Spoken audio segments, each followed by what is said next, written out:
Então, a tentação da era, para as irmãs hoje, muito mais do que vestimento, aparência cristã, é a submissão. É conseguir olhar para o seu marido como a autoridade.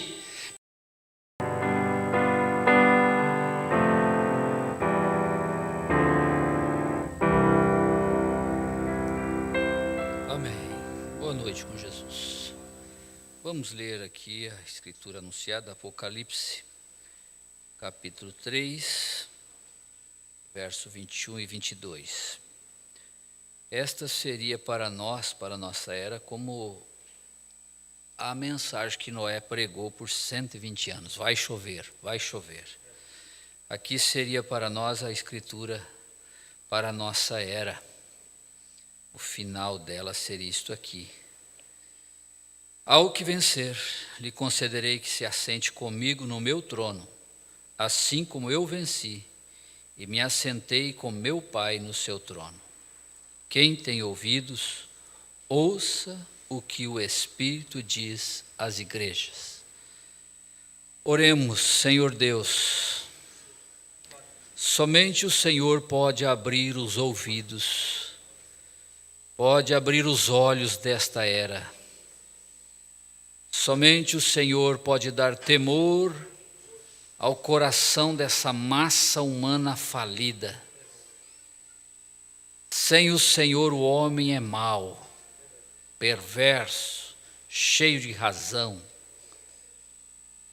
É um fracasso total. O mundo caminha numa direção, mas o Senhor está noutra direção. E se alguém quiser ser cristão, renuncie-se a si mesmo, tome cada dia a sua cruz e siga.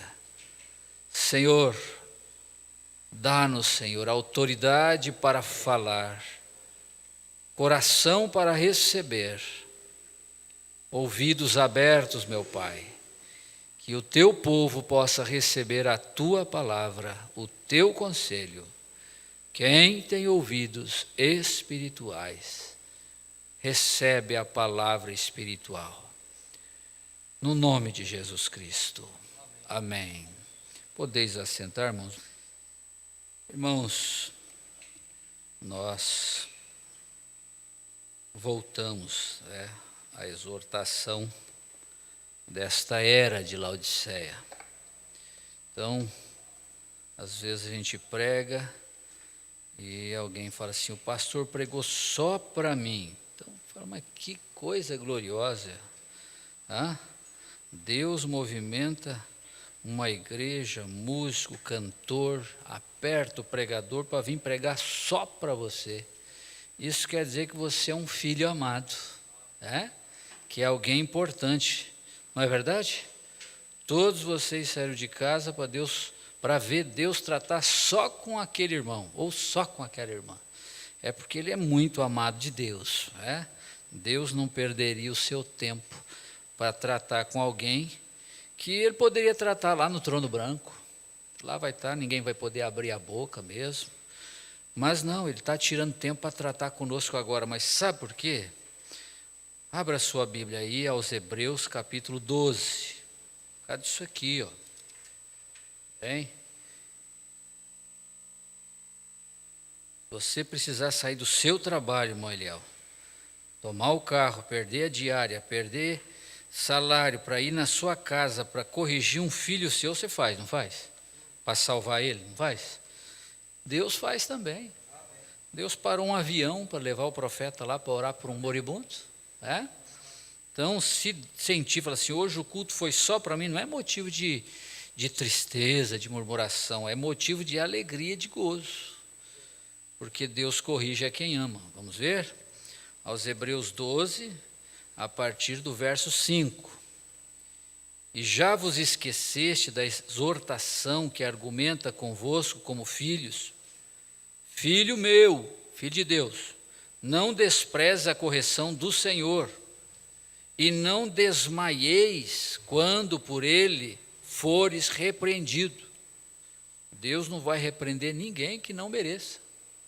Se ele repreender, é porque você precisa de repreensão. Porque o Senhor corrige o que ama e açoita qualquer que recebe por filho. Deus não está preso na lei dos homens que não pode açoitar filho. Deus continua sendo Deus, e Ele açoita os seus, Ele corrige. Se suportais a correção, Deus vos trata como filhos. Porque que filho há que o pai não corrige?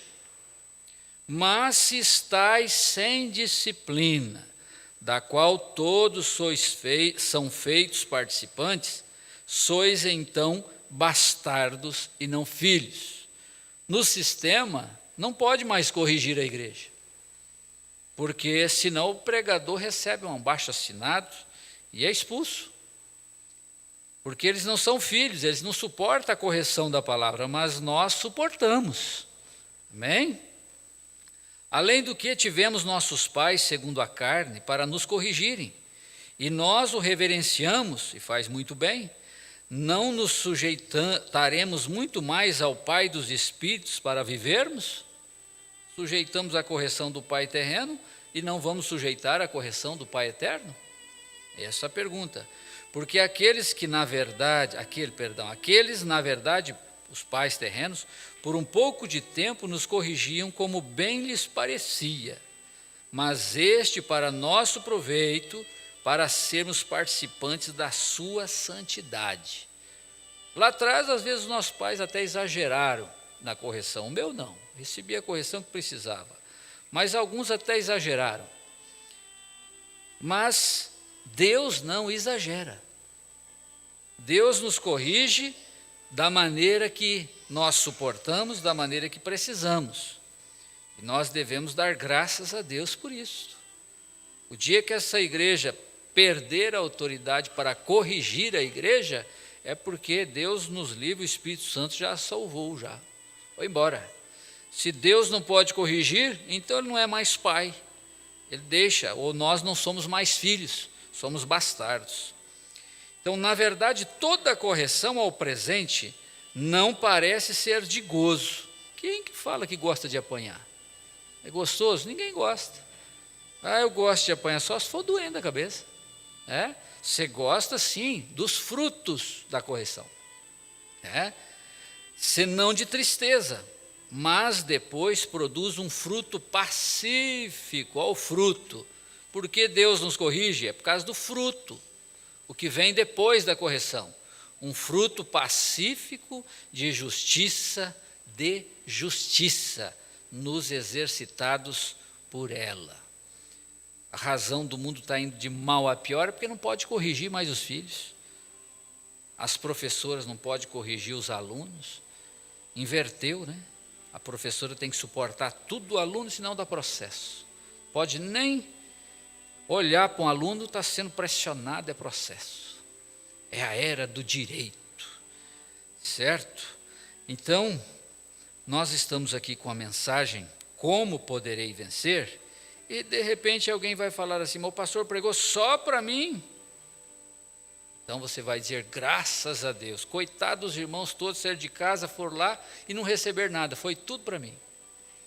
Claro que não acontece, né? Deus é quem prepara a audiência. É Deus que te coloca aí para assistir a mensagem, para ouvir a mensagem. O profeta diz, é Deus que prepara a audiência, é Deus que inspira o pregador.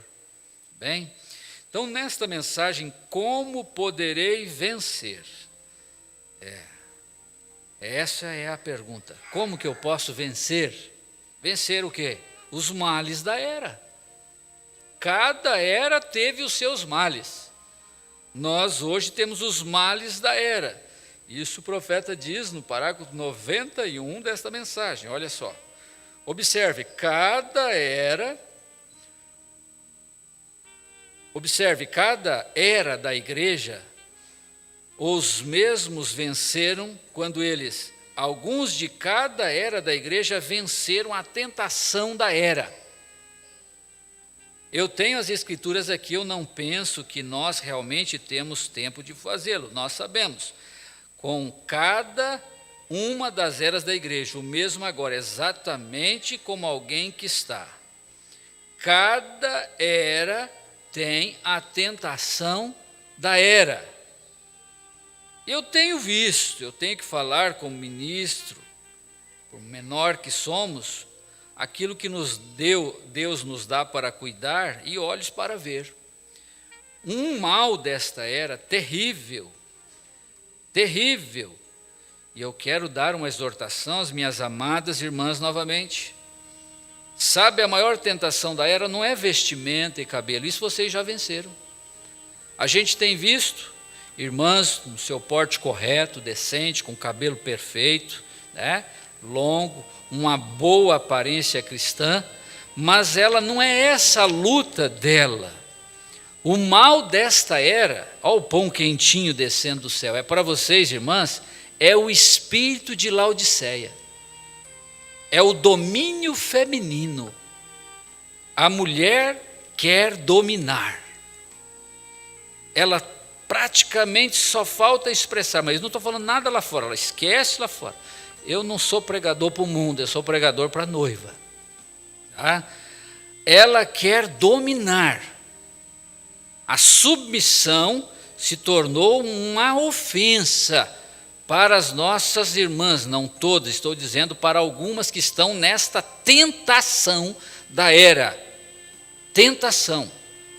Isto é pão quentinho do céu para vocês, irmãs. A tentação da era de Laodiceia. Para que não caia ali, rico sou. É uma era que as mulheres estão ricas. Ricas de direitos, ricas de poder mesmo, posições sociais, tem a sua própria bolsa, tem a sua própria renda, e dificilmente elas olham um homem vendo nele uma autoridade que ela não tem. Elas olham, posso dizer, as que estão sofrendo esta tentação aqui, e digo-te, pois, se não vencer essa tentação, não espere arrebatamento. Irmãs, isto é assim, diz o profeta, tá? Elas não conseguem olhar para o marido como uma autoridade dentro de casa. Dá um silêncio mortal, né? Elas não estão conseguindo, isso é o mal da era. A tentação da era para as nossas irmãs, exceto algumas jovens, algumas irmãs, não é roupa colada, salto alto, aqui não, na nossa região, aqui a raiz que foi deixada aqui, ela é muito forte. Então aqui as que chegam já vê a vestimenta das demais e elas se sentem automaticamente compungidas a se vestir corretamente. Na nossa igreja aqui, graças a Deus, isso não tenho visto irmãs com dificuldade nessa área, muito pouco. Mas a gente tem visto e sofrido esse espírito de Laodiceia. E como identificar esse espírito? Como identificar? Basta, irmã, tem o autoexame da mama, se você vê um caroço ali, cuidado, né? Pode ser câncer. Então eu vou te dar o autoexame do espírito de Laodiceia. O autoexame, lembra aí de Hebreus 12, Deus corrige quem ama. O autoexame, como que você vê o seu marido? Vamos ver se tem um caroço aí.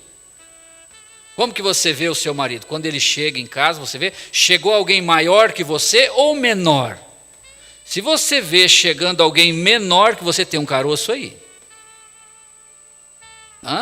Nunca foi feito esse exame? Aqui? Esse é o autoexame de Laodiceia. Tem um caroço. Tem que ter. De quem a última palavra em casa? Os filhos falam assim, eu vou perguntar para a mãe ou vou perguntar para o pai se eu posso fazer isto? Para quem? Que os filhos buscam a última palavra dentro de casa. Se é com a mãe, se ela representa a autoridade dentro da casa, tem um caroço aí, tá grande. Não creia nesse espírito, irmã. Duas coisas, precisa se identificar, discernir que tem um espírito ali. É difícil. A pessoa ir no médico, de repente chega lá, o diagnóstico vem, olha, você tem um tumor. Puxa, aquilo é difícil aceitar, né? Comigo, aconteceu isso comigo. É um câncer. Vamos ter que tirar e se não sair daí pode te matar. Vamos tentar tratar, fazer o melhor, todo o recurso que tem na medicina para tratar. E aqui nós estamos fazendo todo o recurso que tem na mensagem para tratar. Esse tumor, esse espírito de Laodiceia maligno.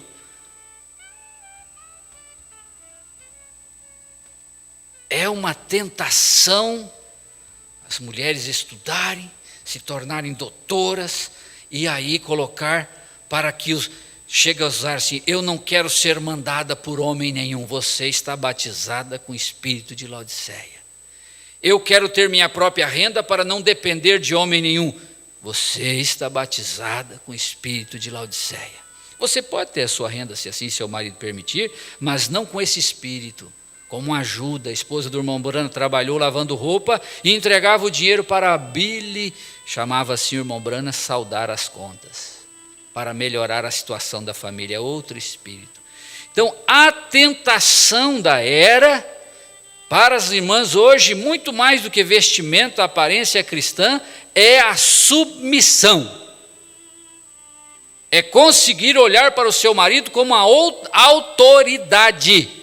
Biblicamente, eu como pastor vosso, enquanto me tiver como vosso pastor, eu tenho que dizer, Deus vê o seu marido como a autoridade da casa. O homem é autoridade sobre a casa. Essa história de mulher colocar o marido no banquinho e ficar dando de dedo, isso não é Espírito Santo. Isto é Laodiceia. Mulher falando mais alto do que o marido, Laodiceia. Vamos dizer aqui, irmão Joelso, não, irmão Gilberto. Gilberto Gilmar não, né, irmão? É irmão Gilberto. Você fala mais alto que seu patrão no serviço? Espera aí, patrão. Eu sei fazer isso aqui. É assim? Se o senhor falar mais alto, o que é que acontece? Por que o senhor não fala mais alto que ele? Tem juízo, né? Ele é que paga, né? O din-din. Simples, é porque o senhor vê ele como uma autoridade, como uma pessoa maior do que o senhor. E ele fala mais alto que o senhor, sim. Por quê? Porque ele se vê maior que o senhor. Quando a mulher em casa fala mais alto do que o marido, ela não está sendo submissa. Ela deixou de ser submissa, ela está... pastor falou que eu estou com o espírito de Laodiceia. É o exame da mama. Só que aqui não é o exame da mama, é o exame do espírito. Sara chamava Abraão de meu Senhor. Meu Senhor. Então, irmã, se você não ver o seu marido como uma autoridade, como tendo o direito da última palavra, por isso que eu digo, escolha um cabeça quando vai se casar. Se escolher um cabeça de repolho, você vai ter uma bela salada. Tá? Você tem que ter um cabeça, uma pessoa equilibrada, um cristão sobre você. Procura um marido fora de Cristo, você vai ter um cabeça de repolho. Estou falando para os nossos. Lá fora tem gente maravilhosa, não tem nada com eles lá fora. É aqui que eu estou tratando em casa. Estou lavando a roupa suja dentro de casa. Tá? Então, se a mulher não aceita que a última palavra nas decisões seja do marido, e o pastor vem solucionar o problema, e ele é o marido espiritual da igreja, ele está sobre o marido e sobre a esposa. Está nesta mensagem aqui. Quer ver que parágrafo? Vamos ver. Parágrafo 83, quer ver? Vamos lá. Parágrafo 83 desta mensagem. Parte do parágrafo aqui. Eu simplesmente obtive a palavra deste homem nisto. Embora ele seja o marido, mas ainda o seu pastor é o seu marido espiritualmente falando. Vê você? Então está no 83 da mensagem, como poderei vencer. Então, quando chega o pastor para tratar de um assunto, quem que é a autoridade ali? É o marido. espiritual. Então ele é marido do marido e da esposa. Ambos têm que ouvir o pastor. Ou melhor, que nem esteja ali, se não é para ser ouvido. Certo? Mas então aqui está. Você precisa vencer a tentação da era. E eu tenho constatado isso em queridas e amadas pessoas. Por isso o profeta vem dizer aqui aos ministros, vou ler agora, para que nós viemos à igreja? Olha só. Mas quando viemos aqui, estamos aqui para um propósito específico, esse é o 35. Esta é a casa de correção, este é o trono. A noiva é corrigida aqui, é julgada aqui, para não ser julgada lá. Esse é o trono de Deus, e o julgamento sai da casa de Deus. E aqui está onde nós ajuntamos em amor. O amor é corretivo. Em amor um com o outro, como somente os cristãos podem amar. Eu tenho visto tão pouco amor no meio dos cristãos. Quando a gente lia lá o amor esfriaria, filho contra pai, pai contra filho, marido contra... A gente pensava que era lá fora. Antes fosse. O amor esfriando. Mas aqui estamos sobre uma liderança do Espírito Santo. O Espírito Santo não pode trabalhar num lar onde ele não tem a preeminência.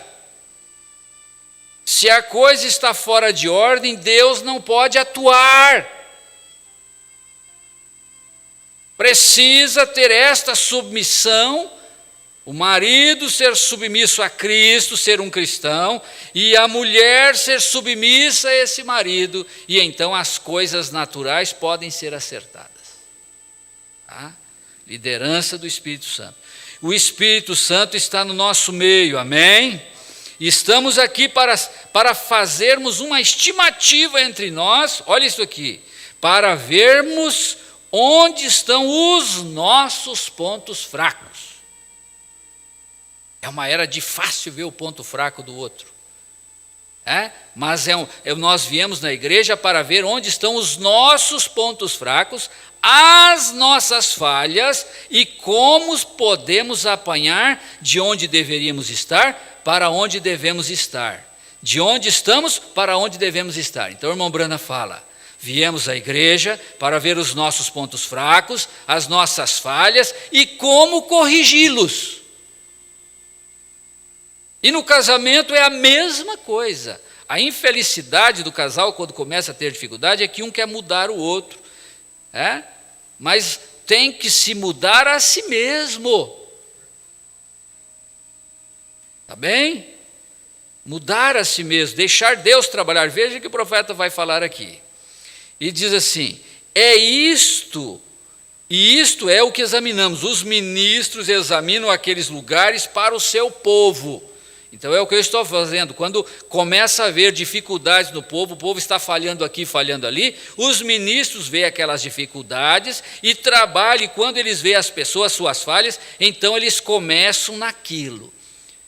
O pastor vê onde que o povo está precisando da palavra, do alimento, e ele vai e leva aquilo para o povo. E eu tenho visto isto. É uma era que a igreja está toda cheia de autoridade. E sabe quem está indo na frente? As mulheres.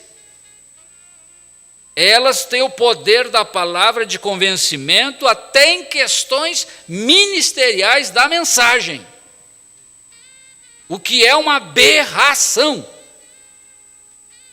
Deus escolheu 12 apóstolos homens para levar o evangelho para o mundo. Encontre entre vós homens cheios do Espírito Santo para serem diáconos. Homens. Ministros, homens. Ele nunca colocou uma pastora para pregar o evangelho. Homens. Deus é machista, então ele é machista. Ele é Deus. Questões ministeriais, não tem diaconisa na igreja, não tem ministra na igreja do Senhor Jesus Cristo. Está bem? Paulo disse, não permito que a mulher ensine, nem use de autoridade sobre o marido. Isso nunca mudou.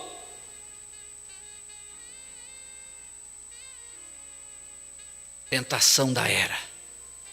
Tentação. Ah, irmã, mas tem que ser assim, assim. Pode fazer tudo do jeitinho que a irmã quer, mas não espere arrebatamento. O profeta diz, eu já citei aqui, se você não for submissa, não chame a si mesmo de cristã.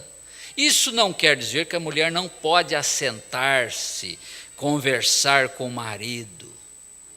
Deve ter diálogo. Qualquer bom relacionamento tem bom diálogo. Imaginou se o pastor não consegue expressar, não consegue pregar, se ele não consegue falar, como vocês vão entender? E se vocês vêm a nós no escritório e não conseguem expressar, como eu vou saber o que vocês estão precisando? Precisa ter diálogo.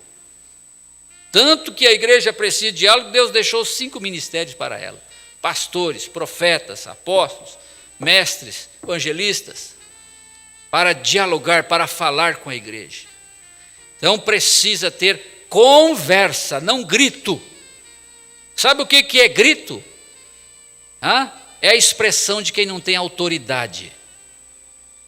Viram quando Jesus chegou diante daquele gadareno endemoniado, 2.000 demônios, ele gritou? Ele nem falou nada. O senhor é policial, o senhor tem que gritar para parar um carro? O senhor fica fardado lá, para! Precisa disso? Simplesmente o senhor levanta a mão, o senhor tem autoridade. Quando a pessoa grita, ela não tem autoridade. Falta argumento. Tem alguma coisa errada. Vamos assentar, vamos ver onde estamos errando. Jesus não precisou gritar, que os demônios falaram, mas o que o senhor vem fazer aqui antes da hora? Começaram a gemer, pediram para entrar nos porcos, ele só apontou o dedinho, vá. Saíram, foram nos porcos. Não precisou grito. Tá bem? Grito é expressão de quem não tem autoridade e tem algum desvario, né? Eu posso gritar uma vez com você, mas se toda vez eu gritar, eu tenho um probleminha aqui. Ninguém pede para nascer com problema, mas hoje tem medicina. Hoje tem medicina para quase tudo, né? Comprimidinho aí dá uma derrubada nesse sistema nervoso. Vou tomar aí uma calma-leão, uma calma-leoa também. Se acalma o leão, acalma a leoa também. Tem nada de errado, eu tomo os meus, você toma os seus, vamos para frente, o importante é o arrebatamento. Tá bom? Está te ajudando? Amém? O irmãozinho vai gritar, fala mais, senhor. Mas esquecendo que a hierarquia é Cristo, o varão, se ele não tiver Cristo como seu cabeça, também não vai funcionar, por mais submissa que essa mulher seja, não vai dar certo, porque Deus não pode entrar ali também. Tem que entrar pelo cabeça, certo? Então, aí está. Agora, estamos falando sobre esta conquista, a palavra vencer. Naturalmente, você sabe o que significa vencer? Vencer tem que ter algo para poder vencer. E aí é que vem a preciosidade. Eu tenho visto que a maior olaria de Deus chama-se casamento. Você quer saber os seus defeitos, irmão? Casa. Você vai descobrir o tanto de defeito que você tem, irmão Joel. Só casar. Você já casou? Então você descobre. Solteiro parece que você é o bonzinho. Mamãe, aquele meu filho, mas que menino bom. Mas nunca me deu trabalho aquele menino. Falei, vamos ver quando casar. Quem sabe não é a mãe, não, é a esposa. É a esposa que vai saber o que comprou. O que eu levei? Agora você abre a caixinha e descobre. Mas depois de casado. Depois. Aí vem os espinhos, mas daí você já levou a rosa, meu camarada. Vai ter que pegar com jeito nesse galinho para você não se furar. E se furar, vai... Não pode jogar fora a rosa, não. Tá? Então aí está. Você tem que ter algo para vencer. Aí o profeta diz, nesta era de Laodiceia, o que nós temos que vencer é individualmente. Isto que é maravilhoso. Se o irmão não está dando conta de vencer a batalha dele, fala, irmão, se vira, ore, eu posso até te ajudar em oração, mas se vira. A luta é individual, e até dentro do casamento, a Bíblia não diz, estarão dois numa cama, um será tomado e outro será deixado, porque um venceu e o outro não. Ah, mas ele fez isso, isso é ele, o problema dele, ele vai ter que resolver o problema. Você resolve o seu, ele resolve o dele, cada um resolve o seu. É individual.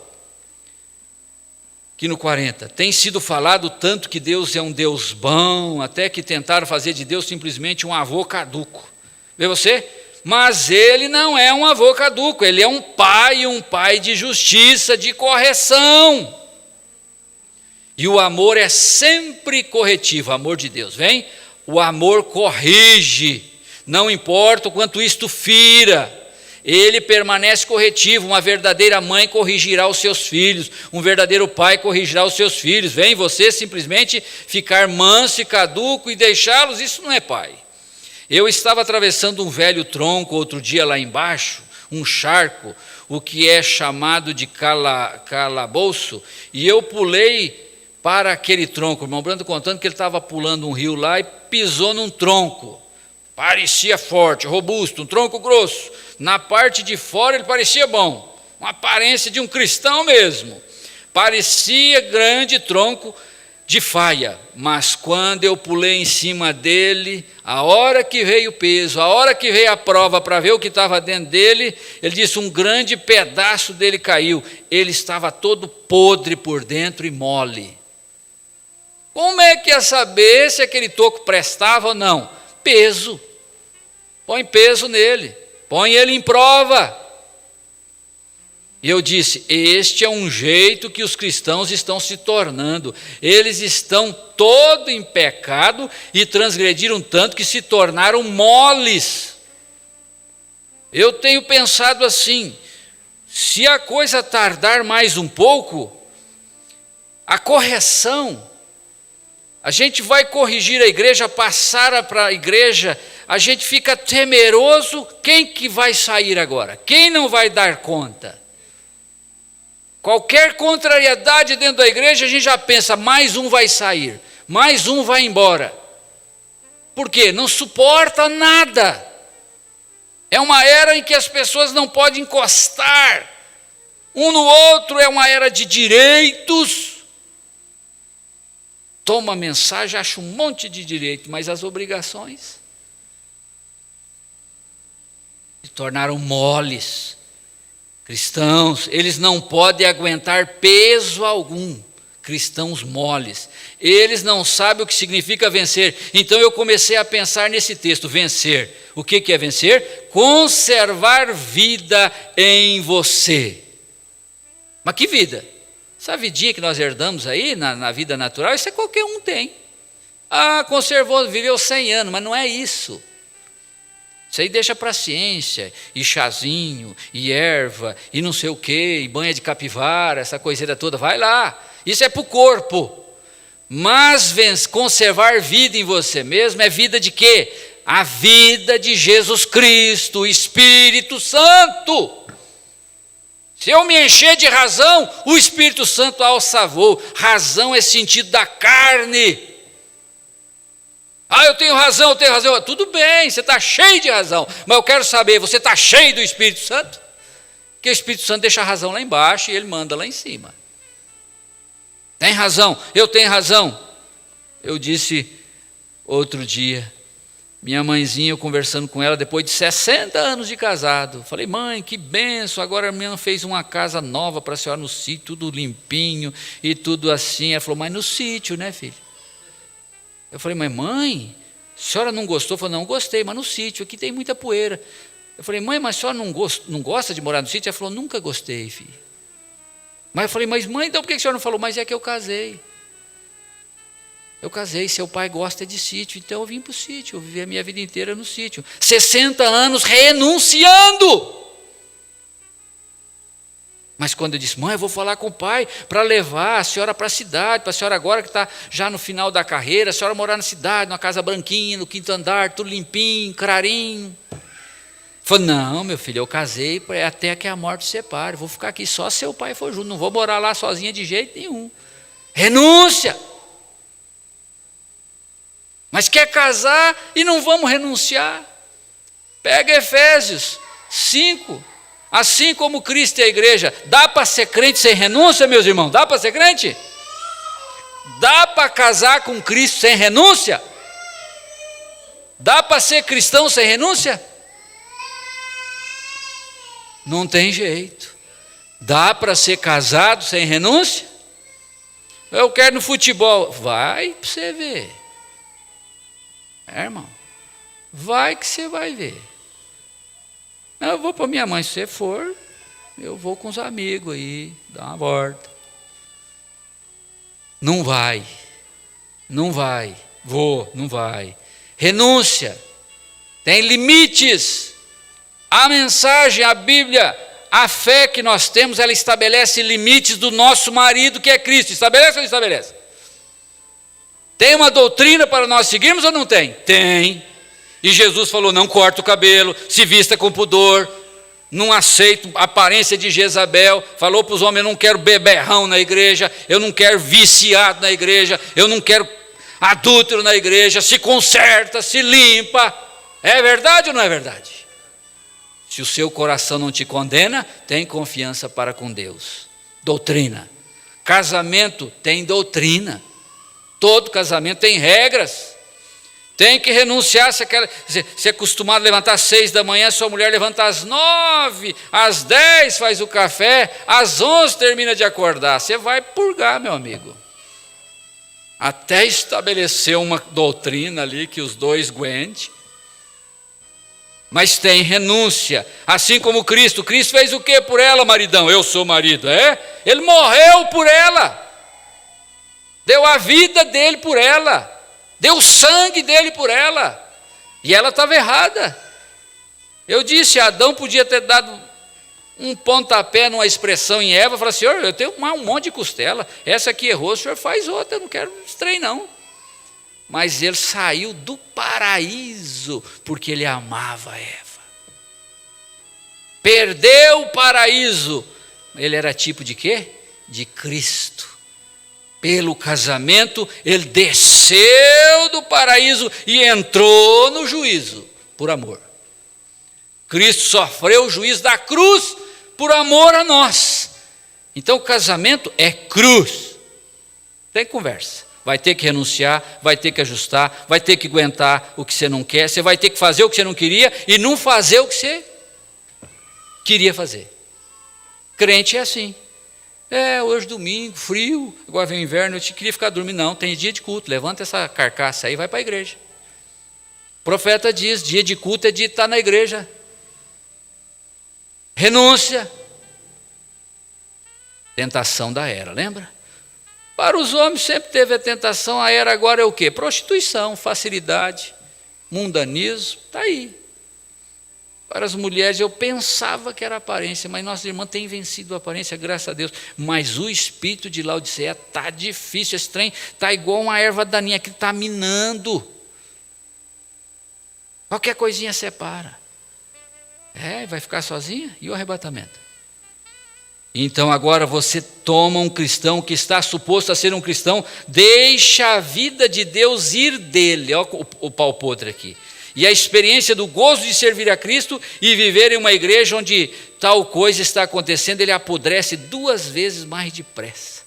O crente deixa de seguir os princípios da Bíblia, não quer mais obedecer nada, não renuncia nada, se enche de razão, seja homem, seja mulher, se enche de razão, e aí o que acontece? O profeta diz, ele se torna podre sem vida. Então, se tentamos seguir a mensagem da hora, ou pelo menos esta parte da mensagem, nós deveríamos viver constantemente na vida de Cristo. De Cristo, nós vamos orar um pouco ainda. O que Cristo faria nessa situação?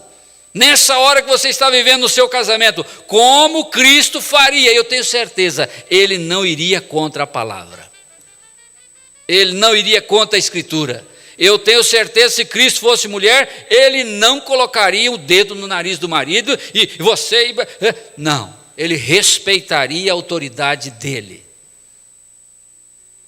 Isso não está certo, não é Espírito de Cristo. Vamos orar, vamos ajoelhar, vamos falar com Deus para sair, para vencer esse espírito, a tentação da era.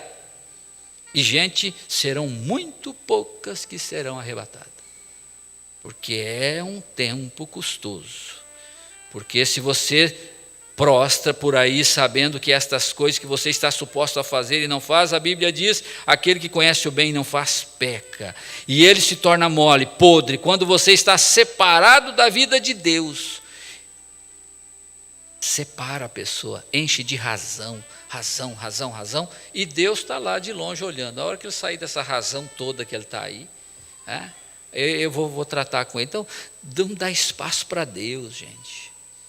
Hoje todo cristão é tão cheio de conhecimento, é tão cheio de coisa, a mensagem está na mão, todo mundo sabe parágrafo isolado aqui e ali. O pastor vai falar uma coisa, a pessoa traz 10 parágrafos. Mas e o que Deus quer falar? Ele pode?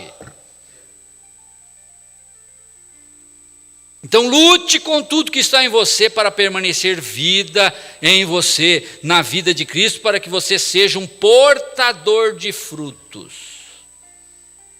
Aí o profeta vai dizer que essa era mais pecaminosa que todas as eras.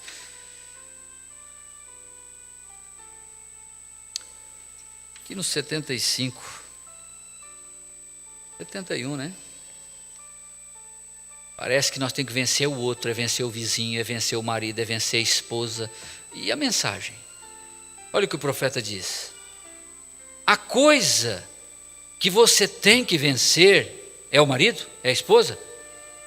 72, anota aí, minha irmã, hoje tem aí o busca na mão. A coisa que você tem que vencer é você mesmo, suas ideias, suas coisas, suas maneiras, e render-se a si mesmo a Ele. Eu estava lembrando, quando a pessoa fala assim, ninguém me entende, está todo mundo contra mim, o pastor está contra mim. Será que não cai uma interrogação na cabeça da pessoa? Mas o pastor também está pensando igual a maioria aí, pensando igual o pai, a mãe, os vizinhos, tio, tudo pensando igual o pastor, e só eu estou pensando diferente. Será que... Eu lembrei daquela piada, eu sei que público não é lugar para contar piada, mas essa cabe agora. Então diz que não vou falar que é português, porque daí ofende, mas um certo cidadão estava numa avenida assim, e ele liga o rádio. Ele entrou na contramão assim, entrou e ligou o rádio, e foi naquela contramão, e gente buzina daqui, buzina dali, todo mundo falando que ele estava errado, e ele, peraí, esse povo tudo buzinando, que povo mal educado, e que é isso, e sai da minha frente, e aí ligou o rádio e falou assim, cuidado quem está andando na Avenida JK, porque tem um louco andando na contramão. Aí ele olhou e falou, não, são muitos. Todo mundo está errado, só ele está certo. Desconfia, gente, pelo menos. Olha, é uma brincadeira para exemplificar. Desconfia, alguma coisa você está errando. Primeiro que se o pastor está falando ali, você não está concordando com o pastor, fala, mas espera aí, ele veio aqui, Deus colocou ele aí para falar que eu estou errado, se eu estou certo? A coisa que você tem que vencer é você mesmo, suas ideias. Nós temos que tirar a razão e dar espaço para Deus falar. Vamos ajoelhar 10 minutos, igreja.